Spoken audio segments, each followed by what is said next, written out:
Hello, welcome one and all. I guess you can all see this. There are only about 4 slides. I didn't have time to put together a really buffo slideshow. Those of you who've seen the other one that I do called Inside the United Nations will recognize this slide in essence. So I kind of cribbed that. Now, back in June, it wasn't clear whether I would actually be attending the aforementioned Summit of the Future in New York. As it turned out, I was not able to go. I kind of didn't want to go because A, I don't really like New York City. And B, I really don't like the United Nations. And when you combine those two, and so my very able colleague, Alex Newman, was there. He suffered mightily, I have to say. And at some point, maybe you'll get to hear firsthand from him of all the exactions and impositions that he and his boon companion, Andrew, suffered in the 2 or 3 days that they were there at the UN proceedings. It turns out, and this was actually the first time for all of his experience at such things, Alex informed us this is the first time he's actually been to such an event at UN headquarters in the United States, and he found the censorious atmosphere more stifling there than anywhere else. And that includes the likes of Dubai, which he and I both attended the United Nations-sponsored Conference of the Parties, or COP28 summit last year, and the year before, the COP27 climate, which he attended in Sharm el-Sheikh on the Sinai Peninsula in Egypt. And in both of those instances, he was able to pretty much run amok, as he's wont to do, and conduct commando interviews with unsuspecting UN functionaries and things like this. None of that was allowed at New York. So he was quite difficult for him to get any, in the way of on-site coverage. Meanwhile, I have spent a goodly portion of the last several months following the documents that have emerged from this organization. Now, let me just say by way of prefatory remarks, I don't know how many of you are brand new to this and have never really heard our spiel about the United Nations or anything like that. I'm going to assume that you have some understanding, but suffice it me to say that in the United Nations system, we're describing a system who, if I were its publicist and I were trying to think up a snappy sort of 3-line slogan, it would be sort of the inverse of what you see in the screen here. So it would be something like more government, less responsibility, and with Gaia's help, a better world. That pretty much encapsulates what the UN is all about. Now, people don't often think of the United Nations as a bona fide government, and in the strict sense of the word, it is not, at least not yet.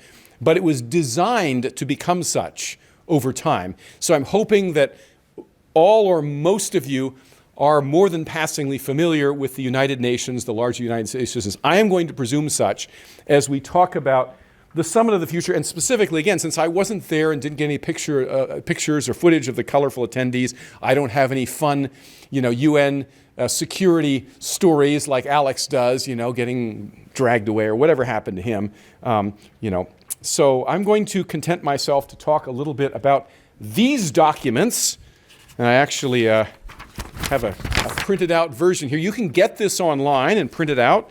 It's only about 60 pages. And these are the documents that were prepared in advance of the event. They went through several different versions, particularly the first one, the Pact for the Future, which is really the action plan that they have. And then the Global Digital Compact, which I'll be talking as well about, and the Declaration of Future Generations is really eyewash for the masses. I don't know if there's anything there of great substance, but we will talk about the first 2 of these 3 documents. In fact, the Pact for the Future is the central document, and the other 2, the Global Digital Compact and the Declaration of Future Generations, are called annexes. Annex 1 and Annex 2 respectively. And so in a sense, it's all one document glommed together. But I do want to just, before I get into this, just mention a couple of, I think, relevant points here. And this is the modus operandi of the United Nations system in general. It is not sensu stricto a government yet, not a world government, not a regional government, though we would argue it aspires to become such. It was designed by its founders, by its architects, people like the aptly named Alger Hiss, to be a blueprint for something that could eventually become what the poet Tennyson once referred to as Parliament of Man. He was actually lived long before the United Nations. But this is not a new idea. This is actually a fairly ancient conceit that the solution to all of mankind's problems is some sort of a unified global order or government. And so the United Nations was designed to become such, not in one fell swoop, but over the course of several generations as political circumstances allowed. And so what they do at the United Nations is similar in form, but rather different in substance than what a legitimate, or I say legitimate, but a real government like the U.S. government does, in that the U.S. government promulgates laws and regulations, which are a form of law, and then if you don't obey them, it has various coercive means to compel you to obey or to pay some kind of penalty. And the United Nations isn't quite to that point yet. But what it does do is promulgate just a bewildering amount of what's referred to as soft law. And what they do, they call governance rather than government. And the semantic distinction, according to the homunculi that study political theory from the vantage point of the United Nations in sort of the aspirational point of view that what they hope the United States to become, they say, or the United Nations to become is, governance means kind of what we do, which is this looser, inchoate, soft law approach to persuade rather than to coerce, because we don't have the means of coercion. And so when they have these conferences, they always issue these grand statements. And everybody yawns and moves on to the next news item, okay?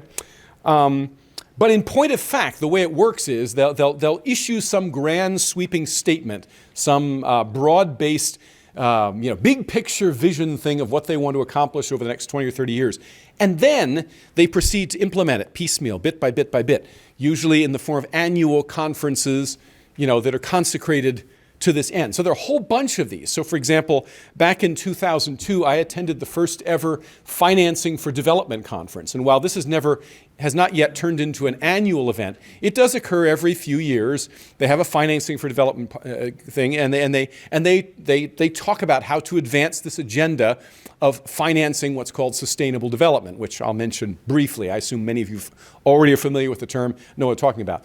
Or in the case of the global environmental push, surely we're all familiar with the conceit of anthropogenic climate change, so-called. That all had its genesis, really, as far as the UN is concerned, at the Rio conference 22 years ago. I believe it was in 1992, correct? Did I get that year right? I think it was 1920, yeah. And so my colleague, the now semi-retired Bill Jasper, went down there and covered it. And again, it was this grand event with a lot of crazy demonstrators and all kinds of things, and a whole bunch of heads of state, including our own President Bush I, French President Mitterrand was there, and a lot of other world leaders who clearly took the event seriously. And they signed this very broad, vague protocol, which committed them to an open-ended process of solving the world's alleged man-made climate problem. Okay? 22 years later, nobody's laughing at them anymore.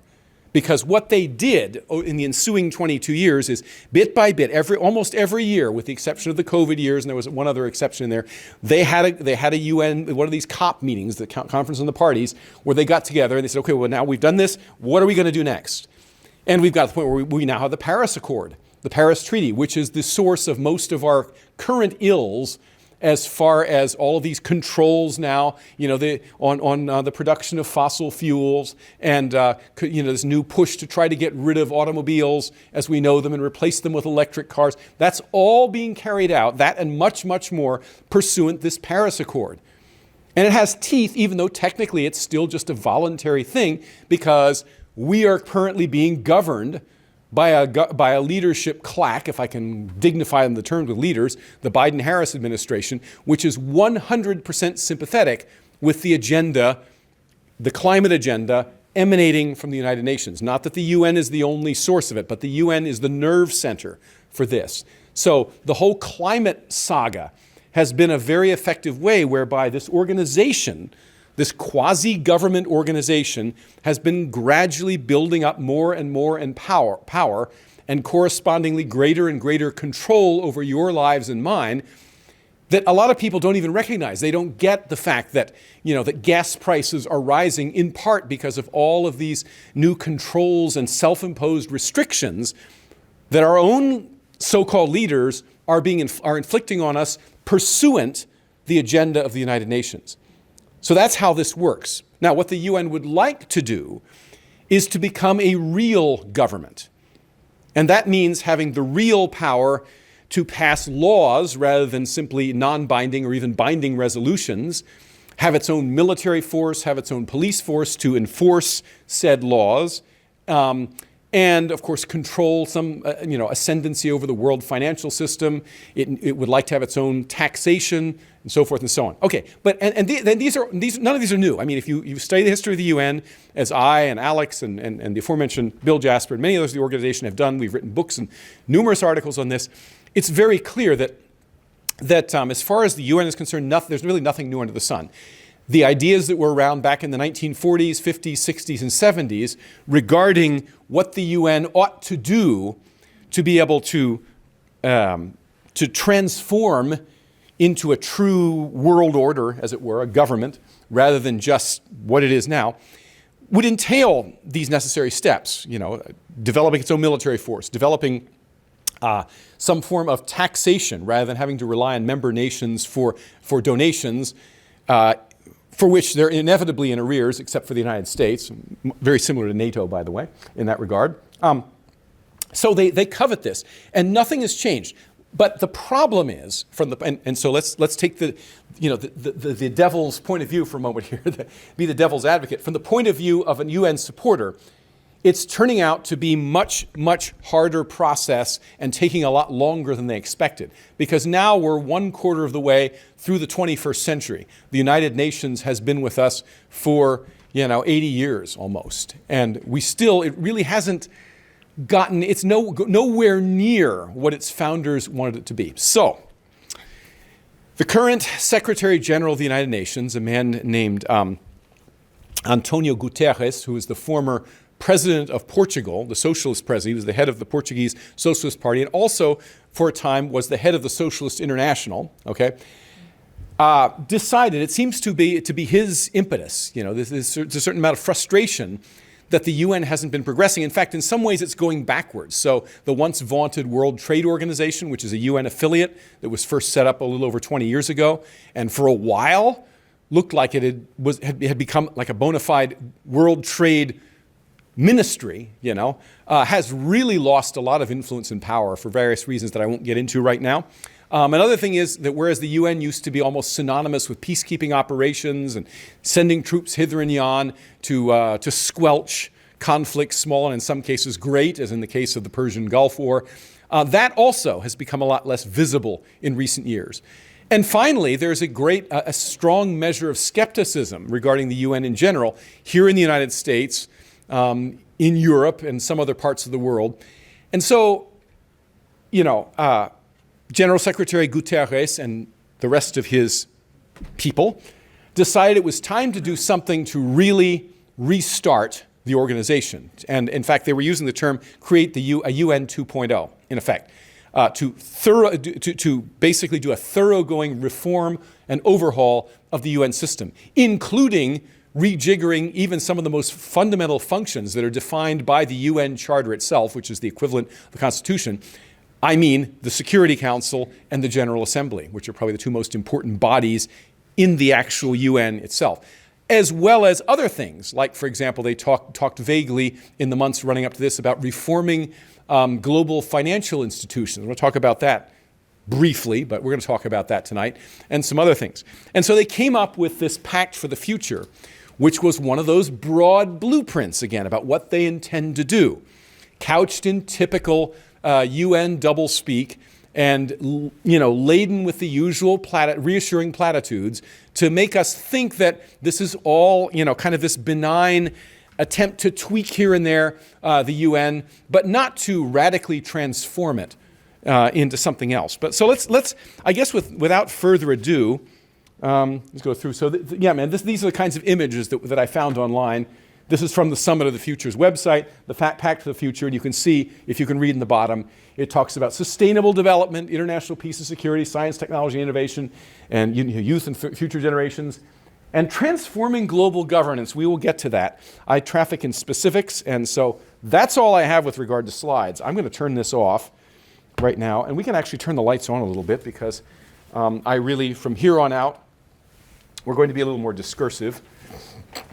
Now, I read this entire thing so that you don't have to, but I strongly recommend, if you are so inclined, if you like, you go through this. You can find this document online, very easy. Just go to the Summit of the Future or the Pact to the Future, Summit of the Future website. They have this. You can download the PDF. It's not really too daunting a document. I think in all it's 60-some, about 60 pages in all, and and it's certainly readable. Okay, so let's deal with some specifics. Let's look at the Pact to the Future just a little bit, and see what's in it. And I should qualify that. See some of what's in it. Okay, there's a lot more.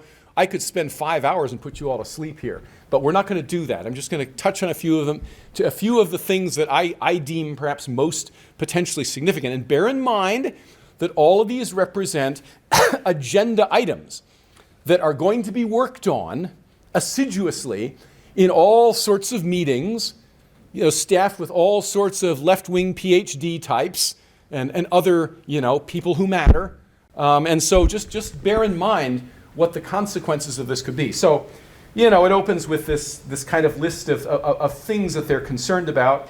And number 6 I highlighted, we recognize that the multilateral system and its institutions, and by this they mean the United Nations and all other international institutions, which are held like NATO and other multinational military organizations, like trade organizations, like the European Union, that all of these things, that's what they mean when they say the multilateral system. And I would just say also, for those that are interested, that multilateralism, which is the idea that rather than countries working things out, bilaterally between themselves, signing bilateral trade treaties or military alliances or whatever, that everything should be done multilaterally, collectively, as it were. And this started after the Napoleonic Wars, actually, with the creation of the so-called Concert of Europe system in the early 1820s. So it's been around for over 200 years, and it's had several different instantiations. The Concert of Europe being the system that brought about the Hague Convention and things like this, but that was torpedoed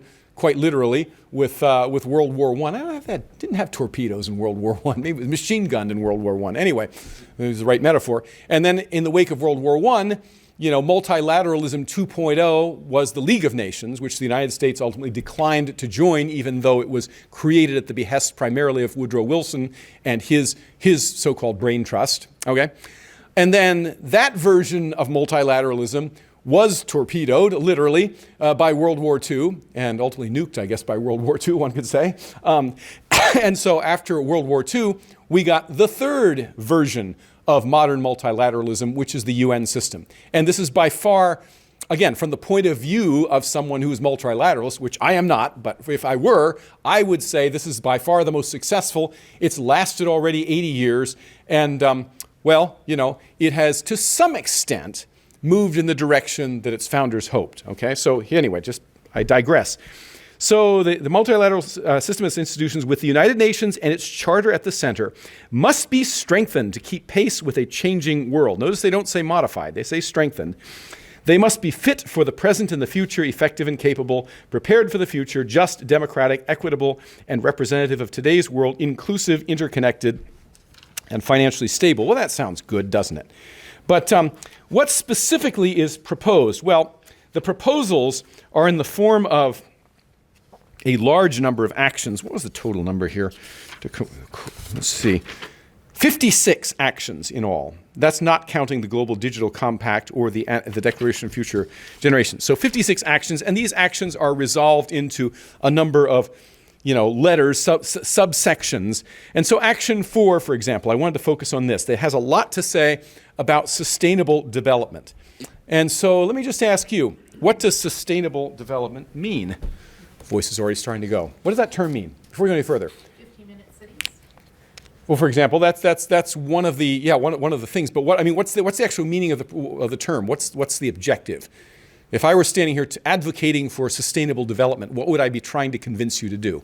Use less resources. Yes, well, the idea is, the mistaken idea behind the doctrine, I should say the orthodoxy of sustainable development, is that resources are a zero-sum game. Okay? And if some have more, that means ipso facto others must have less. And so the only way to proceed with the human story, so to speak, is to curtail and stifle progress, as we've known it for the last several hundred years, and make sure that all future development be kept to a minimum in order that it be sustainable. So it means, cutting back on cutting forests and on the extractive industries and on manufacturing and on the consumption of energy. All the rest of this is part and parcel of the dogma of sustainable development. Okay? It is accepted almost without question in all precincts, globalist, internationalist, radical leftist, and so forth. And all of these people collectively view people like us who are skeptics of this entire kind of philosophical framework as being nut jobs. Right-wing moonbats, knuckle-dragging extremists, and so forth and so on. Obviously, the MAGA crowd fits into this, but so too do any number of a growing number of nationalist, conservative, pro-small government leaders that are cropping up in Latin America and Europe in particular nowadays. So, the United Nations is getting serious pushback on the whole sustainable development thing. But this is a big part of what they do because sustainable development is the ultimate rationale behind their obsession with climate and all of these controls that they have more or less successfully foisted upon the human race in the 32 years since the Rio conference. It's all about sustainable development, right? So they allocate a lot of ink to that in the first part of this. And let me just talk about one aspect of this. This is item C under action 4, which is we will close the sustainable development goal financing gap in developing countries.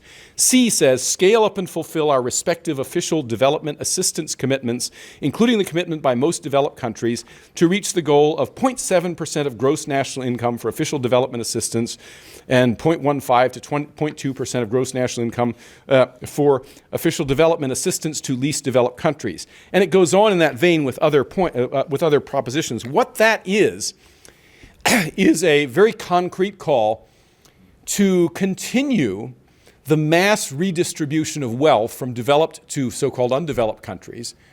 All right, it's being carried out under various guises. Another one is the so-called loss and damage payments that were just recently brought into being I think at COP27 and then formalized at COP28 in Dubai last year.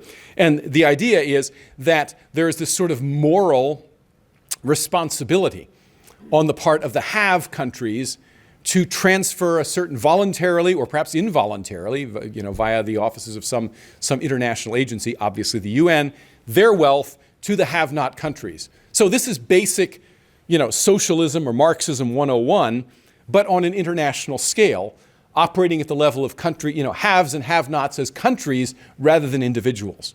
All right, and the justification is this notion of sustainable development, and also, as we shall see, the allied notion of climate liability, whereby it is assumed that the wealthy countries, which consume so much energy, which have developed so much, owe a moral debt to the less developed countries who are now suffering under the afflictions of supposed anthropogenic climate change caused by us, aka the bad guys, the so-called global north. Okay, and so in order to palliate this wrong, we need to submit to a new regime whereby literally trillions of dollars will be siphoned from the countries like Japan, the US, Canada, the Western European nations, and sent to the likes of India and, Burkina Faso. Everybody always uses Burkina Faso because it's just a bizarre name. But anyway, that's the idea, because the belief is that the desertification that afflicts the Sahelian and sub-Saharan countries of Africa and also parts of Asia and the Middle East is a direct consequence of anthropogenic climate change. Okay, so all of this is, let's see, let me continue. I'm going to skip around a little bit. Okay, so here's another really interesting thing. This is our Action 7. which talks about peaceful, just, and inclusive societies for sustainable development, access to justice for all, blah, blah, blah, blah. Excuse me, this is page 6. I got that wrong. Excuse me, page 6, which is, hang on a second. Oh, here we go. I'm sorry. This is under the same action 4, I'm sorry, which is also sustainable development financing gap. So here's another agenda item. Listen to this. This is something else they're going to try to do to address this alleged problem of inequality stemming from a failure to follow, to abide by the principles of sustainable development. This is letters I and J under the same action 4. Promote inclusive and effective international tax cooperation, which contributes significantly to national efforts to achieve the sustainable development goals. Notice how they link these two apparently completely disparate axioms, okay? As it enables countries to effectively mobilize their domestic resources and stress that the current international tax governance structures need improvements. We are committed to strengthening the inclusiveness and effectiveness of tax cooperation at the United Nations while taking into consideration the work of other relevant forums and institutions, and will continue to engage constructively in the process towards developing a United Nations Framework Convention on International Tax Cooperation. So there's the agenda item. Did you catch that buried in there? We're going to develop a framework convention on international tax cooperation. And it says, kind of as a codicil in section J, explore options for international cooperation on the taxation of high net worth individuals in the appropriate forums. Okay? Now, why is this of any concern? Well, you remember how I mentioned earlier that the United Nations, and I'm personifying it, I should say the people within the United Nations. I mean, the United Nations it's a soulless international corporation, basically. But the people who sustain the United Nations system, one of the objects nearest to their heart's desire is to have some global system of taxation.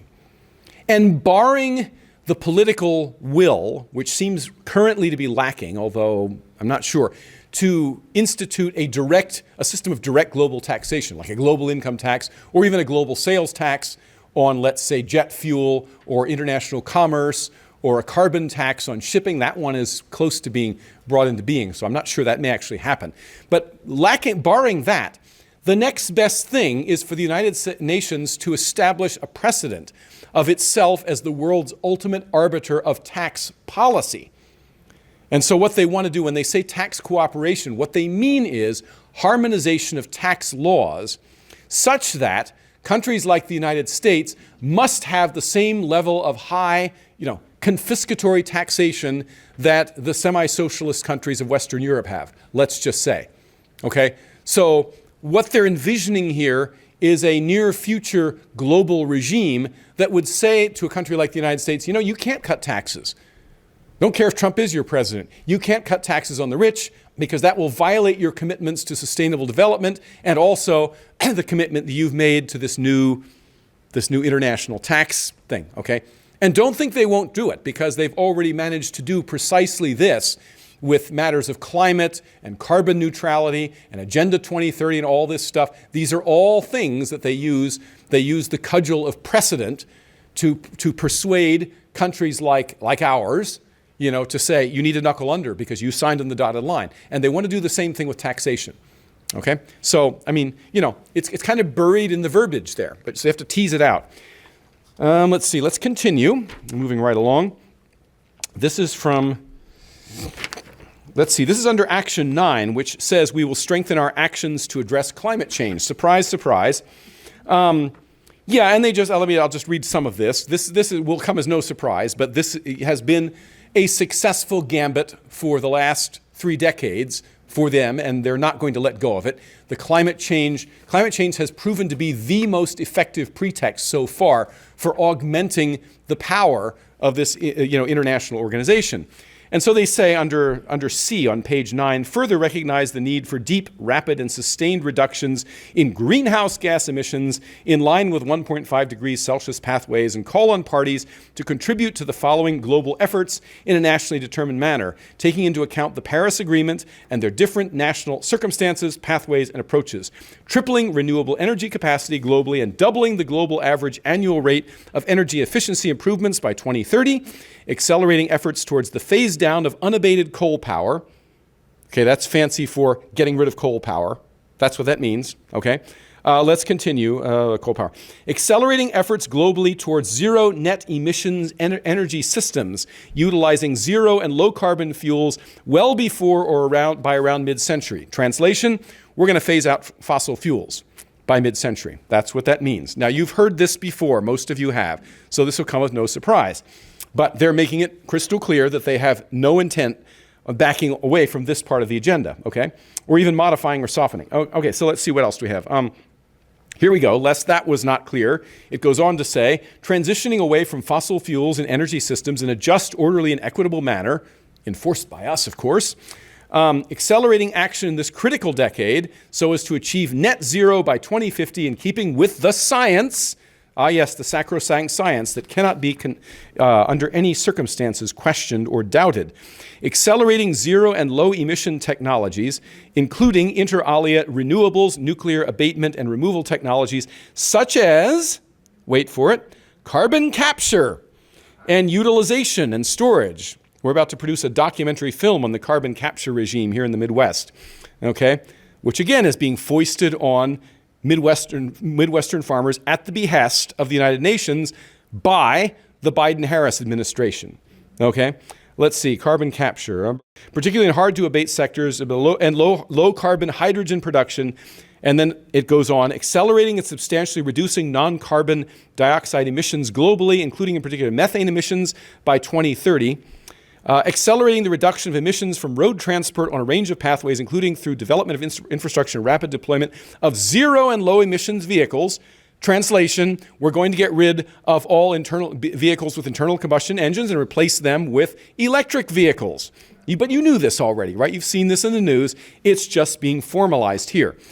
And it concludes phasing out inefficient fossil fuel subsidies that do not address energy poverty and address just transitions as soon as possible. So again, lest there were any doubt as to the ultimate provenience of all of this nonsense that people are, blaming on Biden and Harris and all the rest of them, and rightfully so, because they are co-conspirators in effect. But it's coming ultimately from a higher source than them, from the United Nations system writ large. Okay. All right. Well, anyway.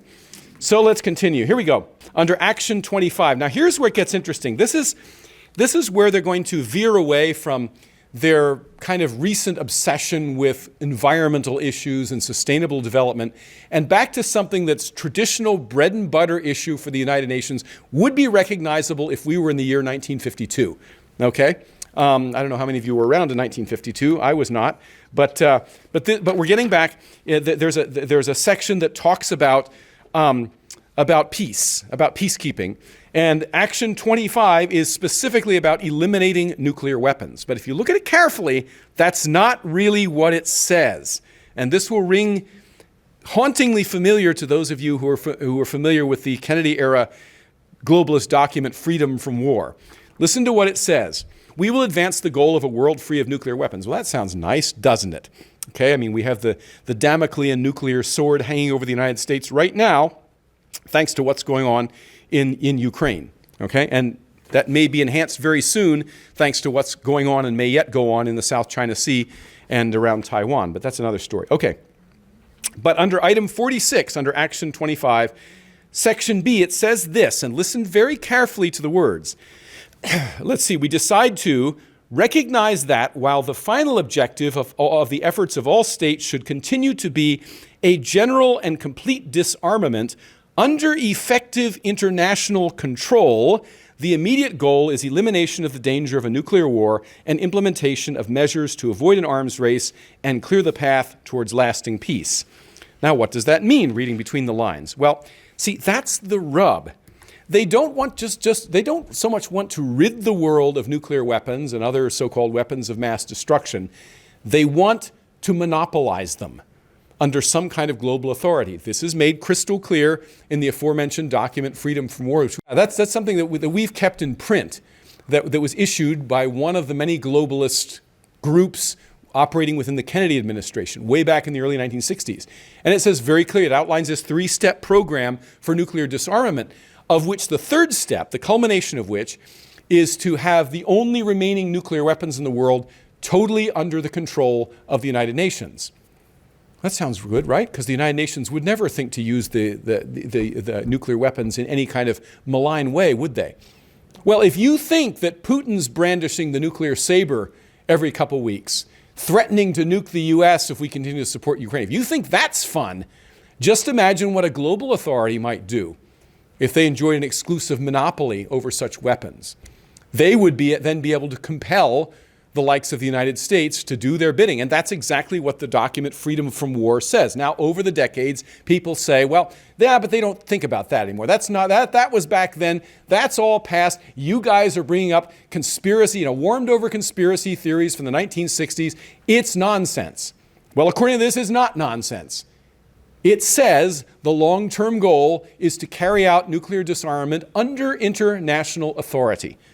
And the meaning for that is pretty clear. So I just wanted to point this out. For those of you who are old Birch hands who've been following this for a long time, nuclear disarmament is back on the table, folks, according to this.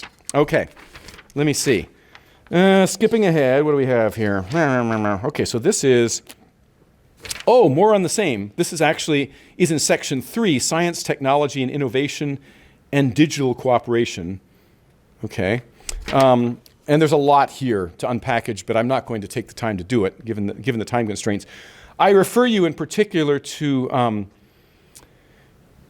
Action 26, which is we will uphold our disarmament obligations and commitments, and item 47 underscores the fact that the United Nations intends to reignite the fire of disarmament, general disarmament, which, as I said, in practice will not mean everybody will beat their swords into plowshares and will advance seamlessly into millenarian bliss, and some kind of Arcadian idol. But it won't be that way. What will happen is some global authority under the auspices of the UN will come and accept our weapons, and they will take them, and the only weapons larger than a BB gun or a .22 will be controlled, globally. And this, we're told, will mean the end of conflict and war. It may, but it will also mean the end of freedom worldwide. Trust me on that. So they say here, we express our serious concern at the increasing number of actions that are contrary to existing international norms and non-compliance with obligations in the field of disarmament, arms control, and non-proliferation. We will respect international law that applies to weapons, means, and methods, we meaning the people who signed this document, methods of warfare, and support progressive efforts to effectively eradicate the illicit trade in arms, which from the UN's point of view is all trade in arms. We recognize the importance of maintaining and strengthening the role of the United Nations disarmament machinery. And it goes on decrying the use of chemical and biological weapons and so forth. So lest there be any doubt, disarmament is very much a thing again, or it will be if Antonio Guterres et al. Have their way. Okay, so you can see where this is going. Let's see, Action 39. Oh, yes. Okay, so here is, for those of you familiar with how the United Nations works, the Security Council presently consists of 15 members, 10 of which are rotating, and 5 of which are permanent. The 5 permanent members, which include the United States, Russia, China, France, and the UK, have been the same, essentially, since the United Nations has founded. There have been periodic calls to add other countries, Japan, India in particular, which of course is a full-fledged nuclear power and also the world's largest country nowadays, and a very rapidly growing economy, that they should be added to the tail of permanent members of the Security Council. One of the big things that came out of the summit, I pointed towards a screen that's no longer there. I apologize. But one of the big things to come out of the Summit of the Future that was being telegraphed months ahead of time was this intent to actually rejigger the United Nations itself, to change the way that both the Security Council and the General Assembly functioned. Not, we hasten to add, to weaken them in any way, but to give them greater power. And one of the threats to the power of what the Security Council does in effect is this. For the uninitiated, it can pass what are called binding resolutions.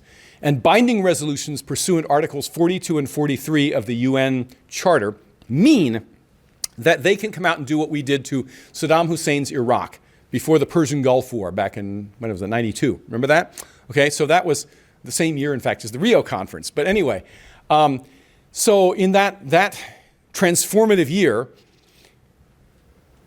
Iraq invaded Kuwait, annexed Kuwait in effect, and George Bush and others said, this shall not stand. They went to the Security Council. The Security Council issued a resolution, several resolutions in point of fact, commanding Iraq to withdraw its forces from Kuwait or else.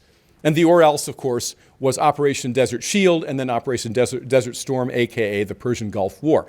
And at the time, President Bush, who was a perfervid globalist and supporter of the United Nations, as were so many of the elites of his generation, said in effect that this is, now we see a new world order coming into view, the United Nations finally functioning the way its founders meant it to function. So, and that's a loose paraphrase, but that's how the Security Council works.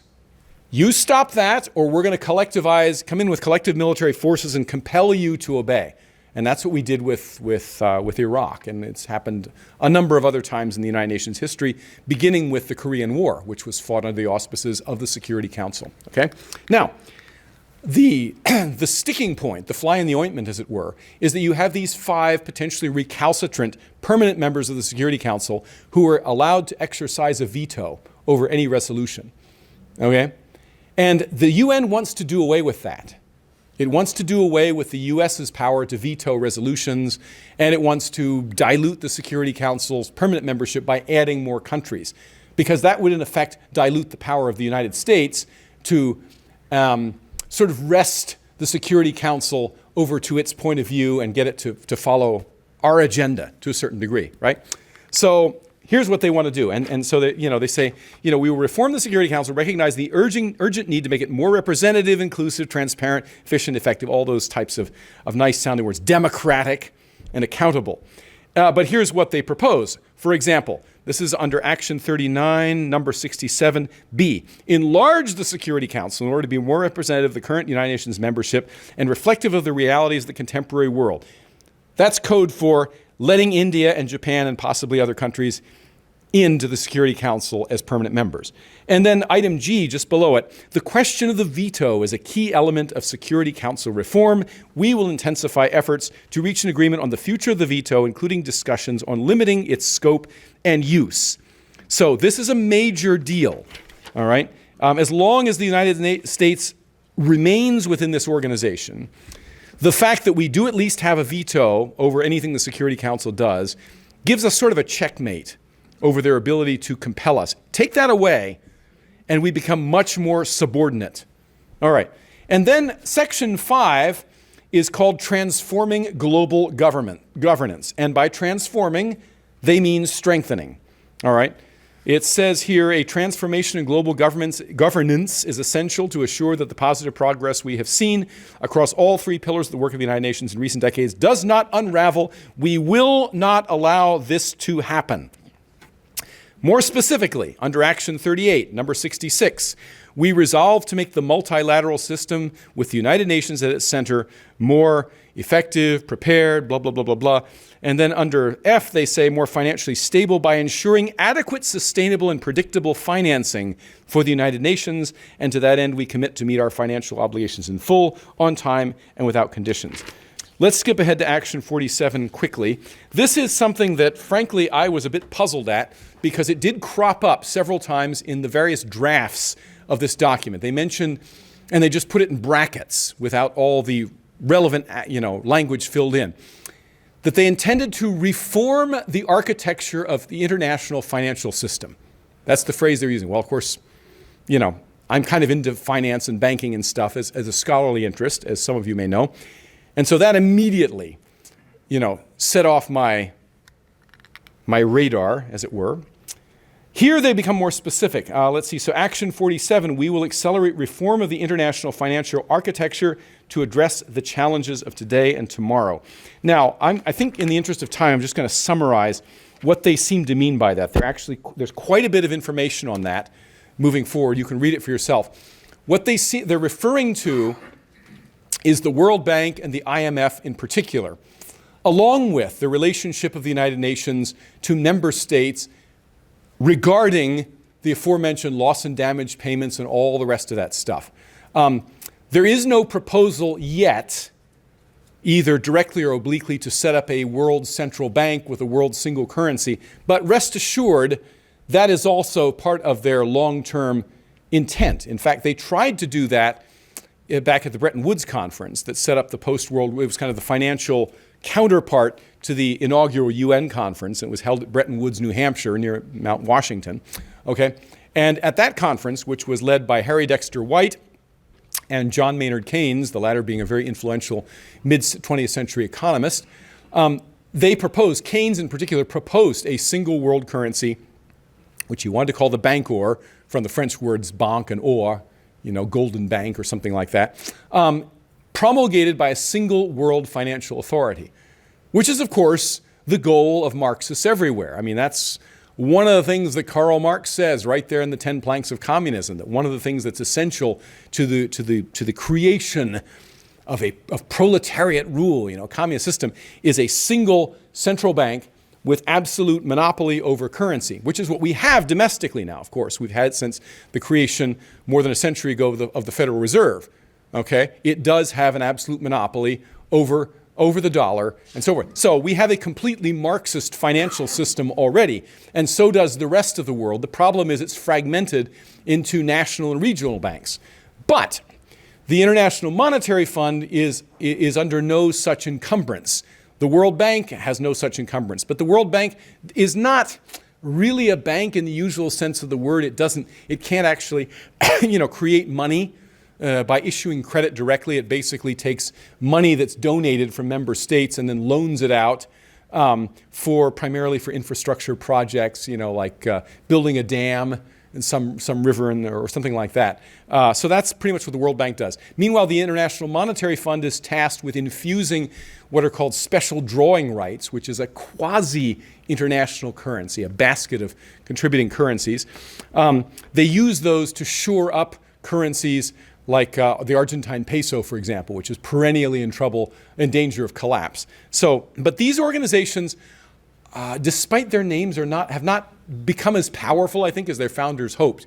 Far more powerful are the aforementioned Federal Reserve, the ECB, the European Central Bank, all the great central banks, and also many of the mega commercial and investment banks in the world seem to remain kind of the center of global commerce. And with the cryptocurrency stuff now, that's a new kind of nexus of financial power that the powers that be would love to change by the issuance of central bank digital currencies that presumably would be based on the same blockchain technology or something like that.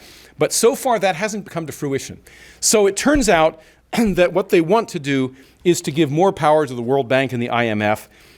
It's kind of short on specifics. They just want to make it easier for these respective organizations to send money to third world countries, basically to corrupt third world kleptocratic governments and that sort of thing. But this is nothing new, in my opinion. So not to minimize it, but that, it does talk about, in Action 49, we will accelerate reform of the international financial architecture to mobilize additional financing for the sustainable development goals, respond to the needs of developing countries, and direct financing to those most in need. Let's see. I just want to, we're almost out of time that I pledged. What do we have here? Oh, yeah, and you can read the rest of this, but there's one more thing that I do want to deal with. It does talk about strengthening the International Monetary Fund and various other things.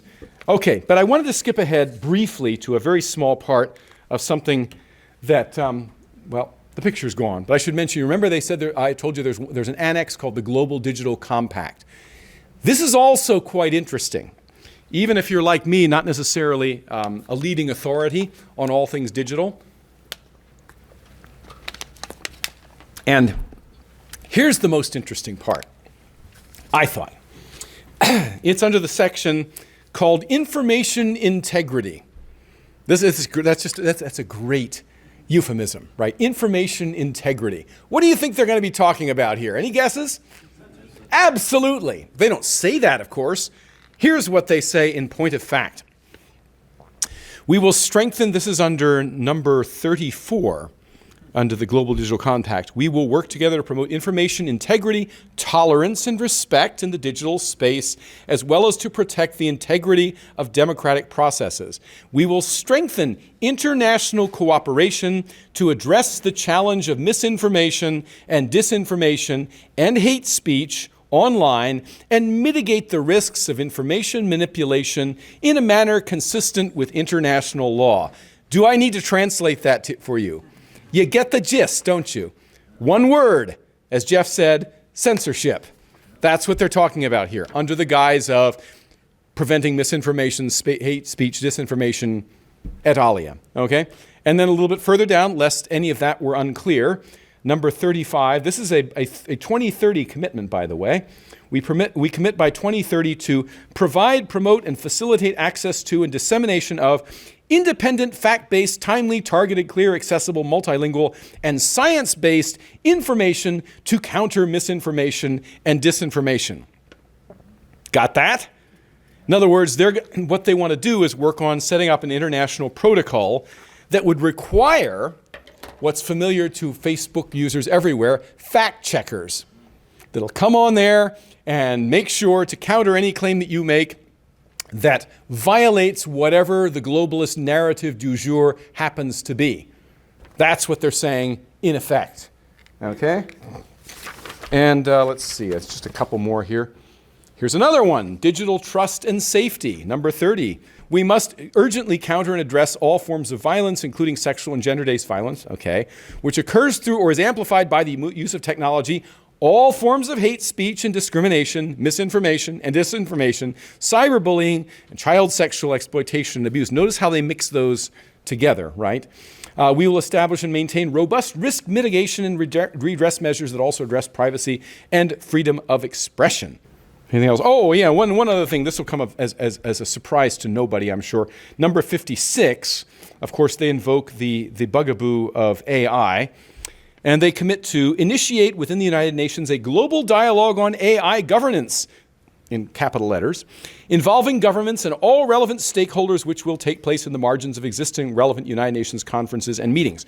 Translation, we're also going to leverage UN power to do something about the largely fictitious menace, I'm maybe editorializing it, but the largely fictitious menace of AI, okay?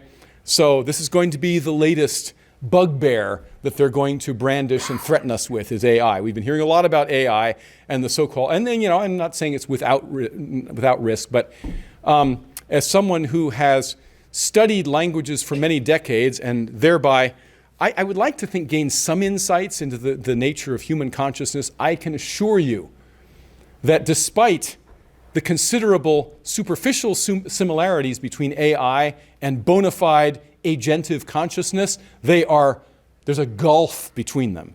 They are not the same thing.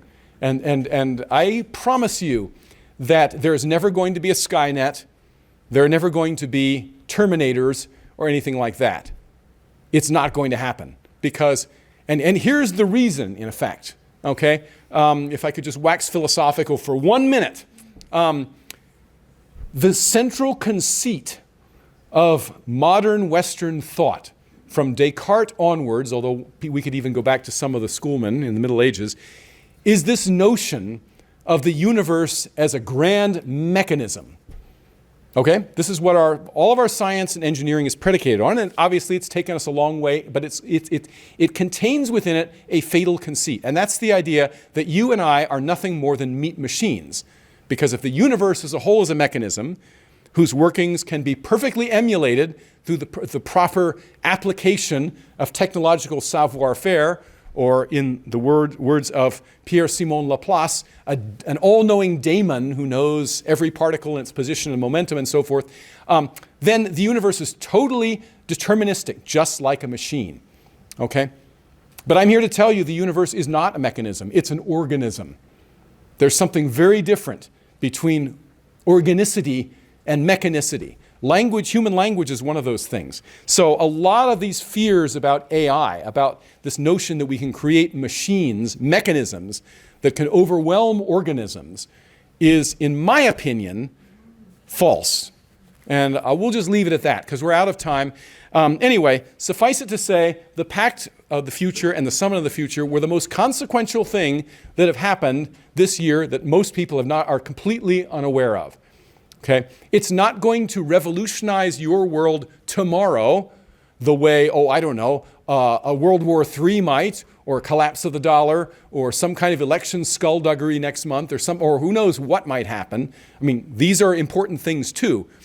But in the long run, this is indicative of the fact that the would-be masters of the universe, the people who operate the UN system, who have this set of goals that have been rather clearly, if disjointly articulated over the years and decades, have not changed one bit, have not varied one scintilla from their passion and commitment to their goal, which is a long-standing goal among these elite types. Okay? And so this Pact to the Future represents, I think, a very clear and open recommitment on their part to this goal. And if left unchecked and unheeded, it is going to lead, just as the global climate thing has done, but on a number of new salients, right?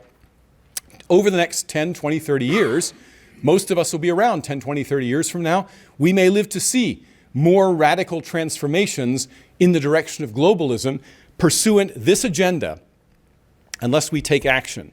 And the action we need to take is? Thank you. Get us out of the United Nations. And as a little bonus, get the UN out of the US while we're at it, okay? That's all we have the power to do. We never joined the League of Nations. It kind of limped along its headquarters in Europe, but it didn't affect us. And in my view, if the nations of Europe and Asia want to federate or do something like that, set up some kind of an old world socialist, government, fine, whatever. They can do what they want if they want to enslave themselves. But we here in the land of the free ought to have no part in this nonsense. Okay, that's all I have for now.